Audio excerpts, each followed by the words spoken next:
E aí, galera, tudo bem? Então, a missão agora é comentar a redação modelo sobre moradores de rua, em que nós discutimos, esse era o principal foco, e tu vai ver que a nossa redação modelo atinge plenamente, a relação tensa entre o morador de rua e o chamado morador convencional, aquele que tem teto e que não tem teto, com teto e sem teto. Tá?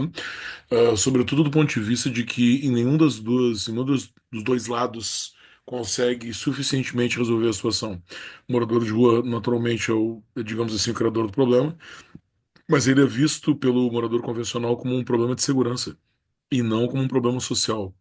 O morador convencional não consegue criar uma relação de empatia plena com esse morador de rua, muito antes pelo contrário, é uma reação de repulsa, de agressividade, de total ou invisibilidade, na melhor das hipóteses, ou até de uma reação agressiva com a criação da arquitetura hostil, ou até com as agressões físicas que a gente já ouviu falar de até queima de moradores de rua em várias cidades de Porto Alegre. Então a ideia é estudar esse impasse e descobrir quem deveria ser responsabilizado por ele. Que, obviamente, numa redação como a do perfil do Enem, o governo deveria estar intermediando essa situação com a criação de albergues e de algum acolhimento para esse morador de rua. Então a ideia é essa: o impasse e as soluções, ok? Tu vai notar que, como nós já estamos acostumados nesses comentários, eu marquei alguns elementos interessantes de vocabulário em verde, marquei os nexos em roxo, fiz avaliações também ali em roxo ou em lilás, para tu poder acompanhar, paralisar, reler, paralisar o vídeo, reler aquilo que te parecer mais complexo. Tá? Então, essa redação diz assim na introdução: no Brasil existe complexidade na compreensão dos fatores que perpetuam a realidade da situação de rua. Nesse sentido, entender de quem é a culpa sobre esse problema social é uma questão polêmica, gerando conflito entre a comunidade pela falta de um órgão mediador que elimine esse impasse. Assim, os desafios para resolver o cenário atual são distintos, olhando do ponto de vista do cidadão. Portanto, percebe-se que há questões alarmantes na visão do morador convencional que se distinguem do olhar do morador de rua. Tu vê que aqui, ó, aí tu vê a capacidade de uma pessoa entender completamente aquilo que era para fazer. Se a redação, no formato do Enem, né, é os desafios para a inclusão desse morador de rua, ela disse tudo que é necessário, correto? Primeiro, ela diz que existe uma complexidade na compreensão desses fatores, ou seja, não é fácil resolver, ela admite que não é fácil resolver, e essa complexidade, em razão desse problema social, essa questão polêmica que gera um conflito na comunidade. Olha que interessante, ela coloca então o morador de rua nessa comunidade, e naturalmente o morador ele está na rua, ele está ali, mas ele está no mesmo espaço físico do que nós. Naturalmente não sou eu, o cidadão convencional, que vou arbitrar isso. Existe um vácuo desse órgão mediador, representado pelo governo, que não elimina esse impasse entre o morador de rua e o convencional que se sente incomodado pela presença do morador. Tá? Ela menciona aquilo que o tema da Enem adora, né? Consequentemente, os desafios para resolver esse cenário são complexos, são distintos, e há uma situação alarmante na diferença de visão.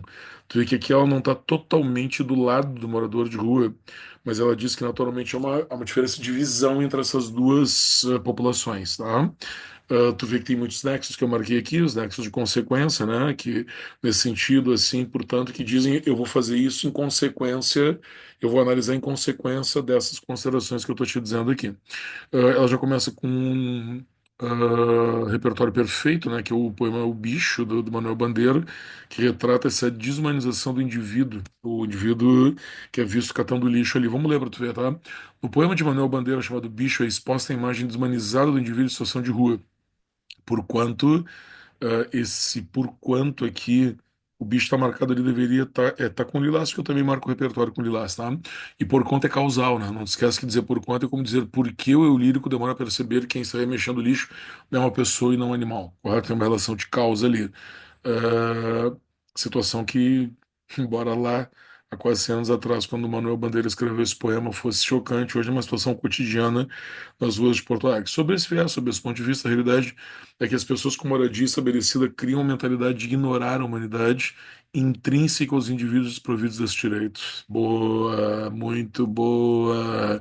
Tipo, se o bicho desumaniza na sua estrutura como poema, então ela faz associação validando completamente o repertório, é isso que eu quero dizer, ok? O morador convencional desumaniza, tira a humanidade desses indivíduos, a humanidade que ela diz que é intrínseca. O intrínseco até merecia estar em verde aqui, correto? Porque já coloca o posicionamento dela, né? Parece que ela não está se posicionando, mas naturalmente ela está dizendo. É claro que esses indivíduos têm humanidade. A partir dessa ignorância estruturada na sociedade, o problema parece ser menos urgente. Nota que interessante aqui, ó. A ignorância estruturada é o problema estrutural que o Enem adora, né? Ou os problemas estruturais que o Enem gosta de tratar. Nós normatizamos isso, correto?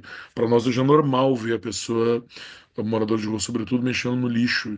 Isso nunca deveria ser normal, nunca deveria ser normatizado, não poderia estar dentro da nossa visão social como uma coisa natural, né? Por isso que é mais difícil de mitigá-lo, de resolvê-lo, de diminuí-lo, né? A percepção da comunidade qualifica ainda mais como animalesca a vulnerabilidade social, principalmente quando as causas são consideradas nobres, como drogas, abandono familiar e doenças mentais. Será, essa pessoa é uma heroína, porque olha bem o que ela está dizendo.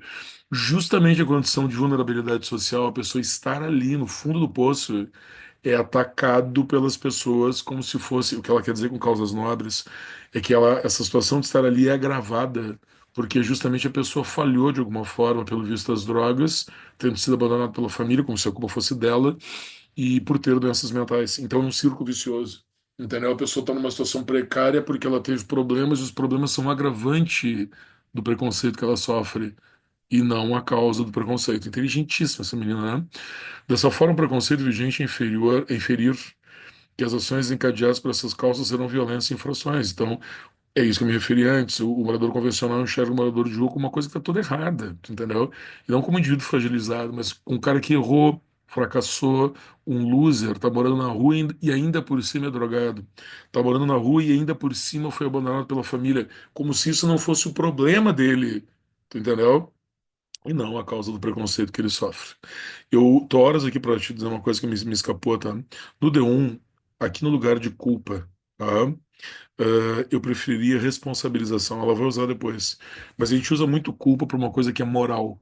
Quando nós falamos sobre situações sociais ou papéis do governo, é melhor responsabilização, responsabilidade e não culpa. Tá? Nem sempre a ENEM vai corrigir, um corretor mais atento corrigiria, universidades mais criteriosas corrigiriam, então é melhor te ligar. Tá?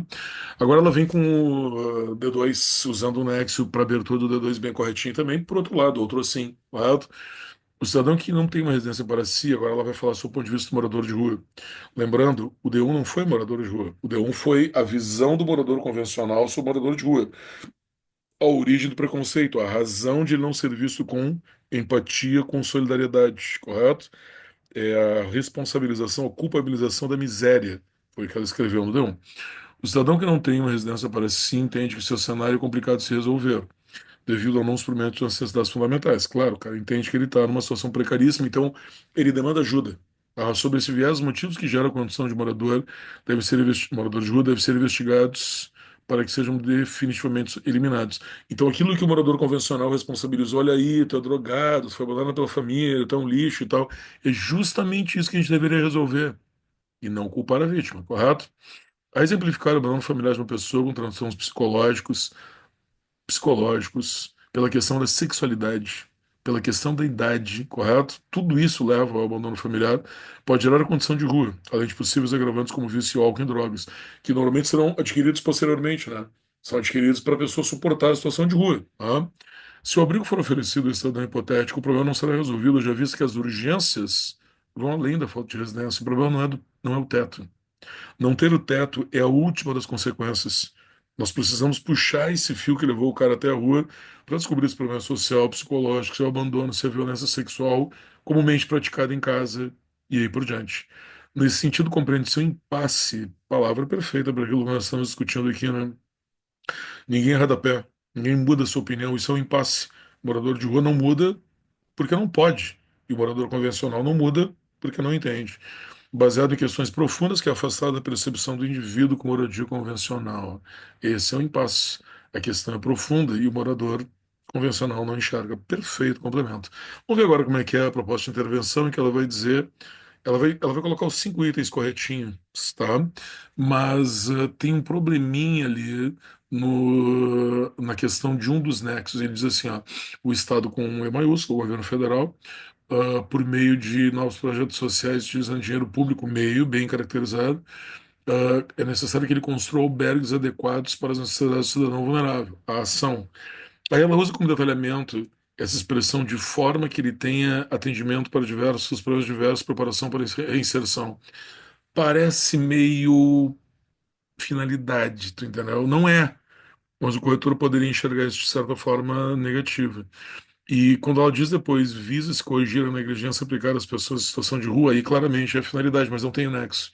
Então, aí ela perdeu uma notinha desnecessária da